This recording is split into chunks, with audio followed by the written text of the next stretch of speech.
Salut et bienvenue sur notre chaîne, la chaîne destinée aux entrepreneurs qui veulent plus d'argent, plus de succès et plus de liberté avec leur business. Dans cette vidéo, nous t'expliquons les erreurs à ne surtout pas faire quand il s'agit d'analyser ton projet de vie. Stratégie, qu'est-ce que c'est? Qu'est-ce que c'est qu'une stratégie? Et pourquoi est-elle si importante? Le ciblage, qu'est-ce que ça veut dire cibler ou le ciblage? Et surtout, comment s'y prendre? Vision, mission, masse ou niche ou comment te différencier?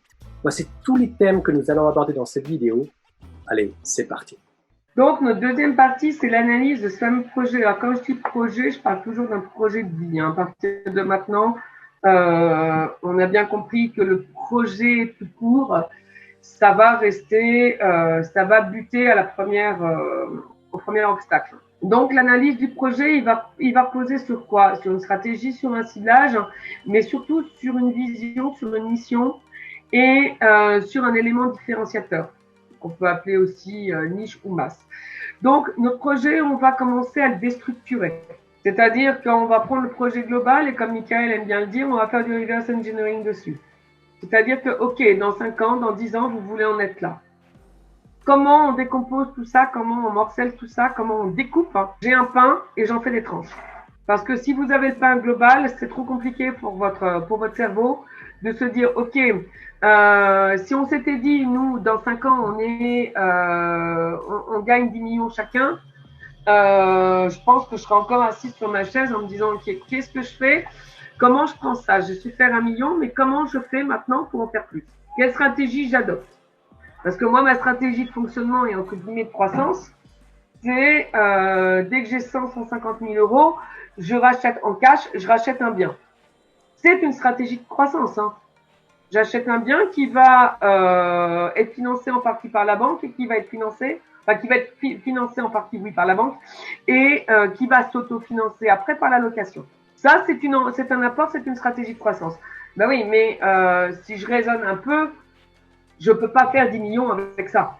Sauf à commencer à acheter des bâtiments qui vont me coûter 1 million, mais j'ai pas les fonds, on va dire, pour acheter un seul bien qui vaut 1 million que je pourrais louer peut-être 100 000 euros par an. Ça fonctionne pas. Donc, si je morcelle pas le truc, si je me dis pas, OK, qu'est-ce que j'ai aujourd'hui? Qu'est-ce que j'ai comme compétence? Qu'est-ce que je sais faire? Comment je peux le faire? Comment je peux l'agencer? Qu'est-ce qu'il me faut en apport passif? Parce que mes journées n'ont que 12 heures. Et sur les 12 heures, je ne veux pas, enfin, non que 24 heures. Sur les 24 heures, j'ai 12 heures, on va dire, d'activité éveillée. Le reste, c'est manger, se laver. Je passe beaucoup de temps dans la salle de bain, comme toutes les femmes. Dormir, consacrer du temps à mes enfants, à mon mari. OK, donc j'ai un potentiel de 12 heures pendant lesquelles je peux travailler. Est-ce que je veux vraiment travailler ces 12 heures-là? Non. Je veux travailler quoi? Je veux travailler, allez, grand maximum 6 heures par jour. Comment je fais en 6 heures pour faire rentrer 10 millions? Donc, il me faut une partie de passif, il me faut une partie d'actif, il me faut une partie d'actif pas trop cher, mais il me faut une partie d'actif très cher. Comment je vais répartir mon temps? Combien de temps je peux consacrer à des clients à 100 000? Combien de temps je peux consacrer à des groupes? Combien de temps je veux consacrer à faire des ateliers qui me ramènent du passif? Combien, en termes de prévision, ces ateliers peuvent me rapporter? Comment on fait pour les faire croître? Qu'est-ce qu'on est prêt à céder à l'autre? Tout ça, c'est de la stratégie. Et tout ça, ça se pose sur un papier. Parce que souvent, on emploie la stratégie que l'on appelle la stratégie du doigt mouillé, c'est-à-dire, si je vends ça à 2000, je devrais pouvoir faire 100 000. Ouais, d'ici quand? En un mois. Comment tu fais? Comment tu fais pour trouver 50 clients par mois, pour répondre à leurs questions, pour les satisfaire et pour arriver à des marchés en parallèle? Et où tu les trouves? Est-ce que c'est cohérent? Voilà, ça c'est la première chose. Souvent quand on parle stratégie, les entreprises quand ils arrivent, c'est « Ah mais je communique ». Non, ça s'appelle du marketing, c'est pas une stratégie d'entreprise. Ça fait partie de la stratégie d'entreprise, mais ce n'est pas la stratégie d'entreprise. C'est pas parce que vous communiquez ou vous faites de la pub Facebook ou que vous faites de la prospection téléphonique qu'il y a une stratégie d'entreprise derrière. Et tout ça, tout ce que vous entreprenez, tout ce que vous faites comme action, et c'est souvent là où on a un souci, c'est que souvent on a des actions qui sont déconnectées de toute stratégie globale. C'est-à-dire que vous avez une idée à peu près du chiffre que vous voulez faire, Vous ne savez pas bien pourquoi, mais le chiffre vous plaît. C'est sexy. Donc, vous avez une idée du chiffre que vous voulez faire. Par contre, derrière, vous vous limitez à une stratégie marketing. OK, mais la stratégie d'entreprise, c'est également à quel moment je commence à déléguer. Votre stratégie d'entreprise, elle doit couvrir tous les domaines et c'est votre carte routière au final. C'est dans 5 ans, dans 10 ans, dans 3 ans, dans 1 an, je vais en éclat. Quelles sont les étapes que je mets en œuvre? À partir de quand je délègue? À partir de quand je me fais accompagner? À partir de quand j'embauche un avocat? En gros, c'est à partir de quand je fais quoi? Quand tu pars en vacances, en général, tu as un plan de route. Tu sais que tu vas aller de A à B. Et pour arriver de A à B, bah, tu as un parcours, tu as un chemin à prendre. Et cet itinéraire, finalement, il peut y avoir des étapes. Bah, tiens, je vais m'arrêter là. Et puis, parfois sur la route, parce que vous ne la connaissez pas, vous arrivez à un carrefour et vous voyez, et c'est vrai qu'en France, c'est souvent comme ça, vous pouvez prendre l'autoroute ou vous pourrez prendre l'itinéraire vert, ou la route départementale, ou la route nationale. Et là, on se dit, mais qu'est-ce que je prends? Et dans le business, c'est exactement la même chose avec la stratégie. Simplement de se poser la question, plusieurs chemins mènent à Rome, mais quelle est la route ou le chemin que je vais emprunter? Est-ce que je vais passer par la montagne? Il y a des cols. Est-ce que je vais passer par la vallée, mais je fais 45 km, 50 km de plus? La montagne, je ne peux pas parce que je n'ai pas encore monté mes pneus neige. En bas, il y a de la circulation, donc je vais passer plus de temps. Je n'ai pas envie d'être… Voilà, donc je vais prendre l'autoroute. Ah oui, mais l'autoroute, c'est payant. Est-ce que j'ai envie de dépenser les 40, 50 euros pour aller rejoindre le sud de la France? Donc, vous voyez, stratégiquement parlant, c'est ça sur quoi vous concentrer. Quelle est finalement la manière avec laquelle je vais atteindre mon objectif? Et c'est vrai que dans la formation, j'ai eu tendance à le ramener à un certain niveau, mais j'attends énormément de votre part parce que finalement, la stratégie, il faut qu'elle soit celle d'une entreprise, d'une PME et pas d'un indépendant ou d'une indépendante.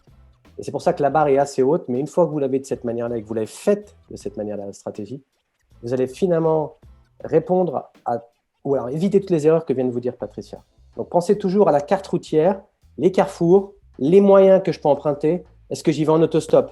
Est-ce que j'y vais en vélo, en moto, en bagnole? Est-ce que j'y vais en hélico? Est-ce que j'y vais en avion, en avion privé, en jet, parce que j'ai la thune pour payer un jet, ou j'ai la thune pour payer un tour d'hélicoptère? Est-ce que j'y vais en train? Est-ce que j'y vais en bateau? Il y a des tas de moyens, et c'est de ça qu'on vous parle avec la stratégie. Alors après, on est OK que plus vous allez vous éloigner dans le temps, plus ça va être compliqué de vous projeter pour mettre ces micro-étapes à l'intérieur des étapes. Mais par contre, à 3 ans, vous devez savoir comment vous allez croître à 3 ans. Précisément. Un peu moins précisément à 5 ans. Et à 10 ans, vous devez connaître vos grandes étapes. Et au fur et à mesure, tous les ans, en fin d'année, ça se repeaufine. Qu'est-ce que j'ai réalisé? Qu'est-ce que je n'ai pas réalisé? Qu'est-ce que j'ai mis en œuvre qui m'a permis d'aller plus vite? C'est pour ça, votre stratégie à long terme, il faut aussi que vous puissiez vous dire, OK, c'est jamais, j'ai un accident, je suis immobilisé.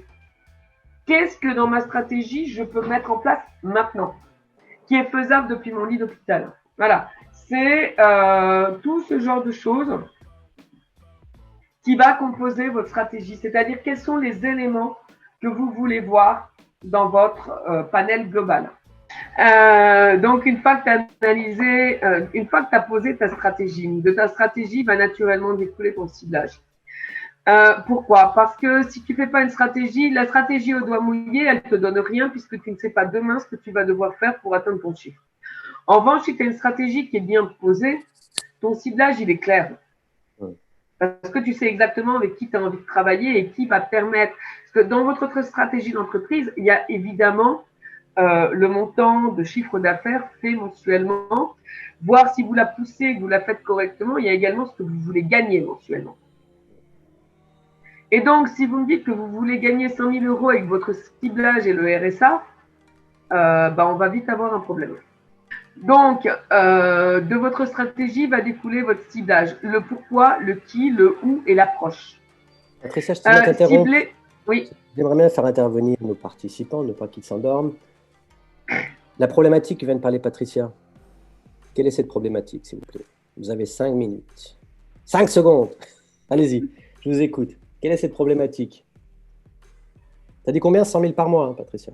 Oui, 100 000 par mois. 100 000 par mois et vous adressez à des gens qui ne touchent que le RSA. Qu'est-ce qui pourrait vous arriver? Donc, quels sont les leviers dans Ah ton oui, business? parce que si on s'adresse à quelqu'un au RSA, il faudra faire beaucoup plus de volume. Voilà. Voilà. Et Et c'est- après, si on s'adresse à des gens qui sont plus haute catégorie financière, là, on va faire moins de volume. Si ton prix nécessite un apport de clients qui est supérieur au temps de travail que tu veux consacrer par semaine à tes clients ou à ta prospection, tu as rapidement un problème. Soit tu vas pas atteindre ton chiffre, soit tu vas pas respecter ton temps, soit tu vas t'épuiser à vouloir faire tout en même temps. C'est pour ça que de votre stratégie, et c'est pour ça qu'on insiste aussi sur le fait que c'est important de ne pas la faire au doigt mouillé, de votre stratégie va dépendre votre ciblage. Et votre ciblage, ça va vous permettre de savoir dire non. Donc, quel temps je veux délivrer à qui, combien de temps je consacre au recrutement de mes clients. S'il vous faut 15 clients ou 20 clients par mois, il faut que vous connaissiez votre temps. Combien il me faut pour récupérer 15 clients par mois?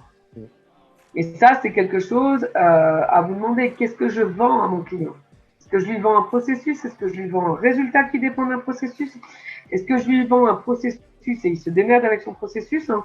Ou est-ce que je lui vends une formation et il en tire un truc, c'est bien, il n'en tire rien, c'est bien aussi. L'analyse du projet, elle va aussi devoir être en adéquation avec votre vision et votre mission. Alors, pour faire simple, on va mettre les deux dans le même groupe, hein, même si je vais faire hurler Michael. Hein. Mais si vous voulez, on va prendre son exemple de carte. Si votre vision, c'est d'aller sur la Lune et que vous partez à l'opposé vers Mars, c'est quoi l'intérêt? Quand je fais Paris-Maurice, je m'arrête à Dubaï. Mais je fais pas Maurice, Helsinki, Saint-Pétersbourg, Maurice. Ça n'a pas de sens. Donc, votre projet, votre entreprise, elle va s'inscrire dans le sens de votre vision. Nous, notre truc, c'est d'accompagner les entreprises. C'est, à terme, c'est de faire de l'accompagnement et du financement d'entreprise. Si je continue à faire de la trad et que Michael, encore en faisant du conseil, il en sera plus près que moi, mais le conseil, c'est toujours du done with you et pas c'est du done for you et pas with you, on s'éloigne de ce qu'on veut faire. Aujourd'hui, on veut travailler sur le business et pas dans le business. Donc, quels sont, on va dire, les strates et les moyens les plus rapides d'atteindre ça? Notre mission, c'est que chacun se mette un Bezos. Donc forcément, on ne va pas aller s'adresser à des salariés. On va aller s'adresser à des chefs d'entreprise. Sinon, pareil, on a un décalage avec ce qu'on veut faire. Et l'analyse du projet, elle a pour but de vérifier que tout est en adéquation. C'est-à-dire que dans ma vie, je veux atteindre ça, je pars pas par là. Je pars par là. Step by step, pas à pas, étape après étape, hein, mais je vais dans un sens bien précis. Je ne vais pas aller m'en écarter. Et enfin, les deux derniers points qui sont la masse ou la niche ou l'élément différenciateur, c'est-à-dire qu'est-ce que je vais pouvoir apporter au client qui soit le truc unique, que moi seul je sais faire. Donc là, on en revient sur notre fameux, on le reverra tout à l'heure, c'est nos fameuses compétences innées ou acquises. Donc, qu'est-ce que je vais pouvoir délivrer à mon client et sous quelle forme je vais lui délivrer? Et ça rejoint votre stratégie. On peut avoir une stratégie de masse et une stratégie de niche en même temps. Nous, c'est ce qu'on a. On a d'un côté le VIP et de l'autre côté les ateliers. Les ateliers, on est clairement sur de la masse. Mais on est sur de la masse sur laquelle on n'intervient pas. Donc, on vend un produit. Et un produit se vend souvent avec une stratégie de masse. À partir du moment où tu as l'humain derrière, c'est beaucoup plus difficile de dire je vais faire un groupe de 300 personnes ou alors tu fais de la conférence. Mais dans ces cas-là, tu fais plus d'accompagnement.